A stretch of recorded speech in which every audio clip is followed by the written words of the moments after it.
Hey guys, we're back with another unit on lighting. Listen, I know this is seeming simple, but it's about to get more complex. Not right now, this is practice, but as we move forward, you're going to see how this practice will help you really understand how to render for comic books. In front of me, I've got an egg, both on the screen and in person. And I've set it up so that I can kind of have my light from my phone changing and around the egg. So I've got a free hand and I'm kind of just adjusting to it, right? And this is something that you could do at home, I think. Something with a very simple object, set it up, even if it's an egg, and just find a way to light it and move that light around so that you're practicing, okay? So the first one we're gonna do is, let's go straight up on top. Okay, so if the light source is coming straight up on top, that means the shade is down here. And this shade is a little bit harsh. There, that's a little bit better. That's what I want. And the shade kind of looks like this as I'm looking at my little reference off to the side here, right? Okay. What if we move it off to the left? Well, then the shade moves off to the left, right? You can see how it curves with the shape of the object, in this case, an egg, right?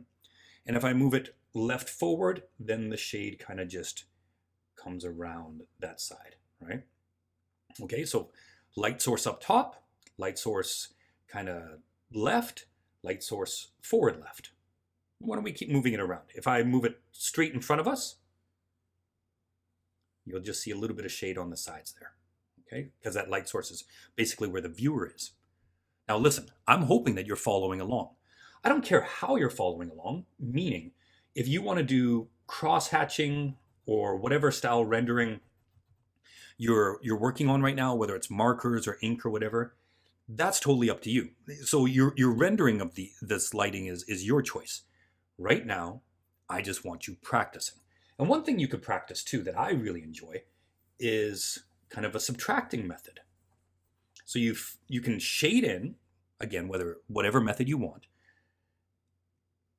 and then erase. So where do we want this? Let's go with light source down, low right.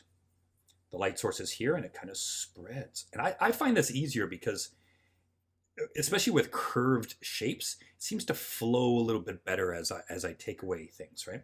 So let's do that for a couple. Let's fill it on in. And where do we want this? How about top center? So I'm going to start here and I just start fanning out from there, right? There we go. Cool. Okay. And like I said before, in my little face video, right, that when the light source is super close to the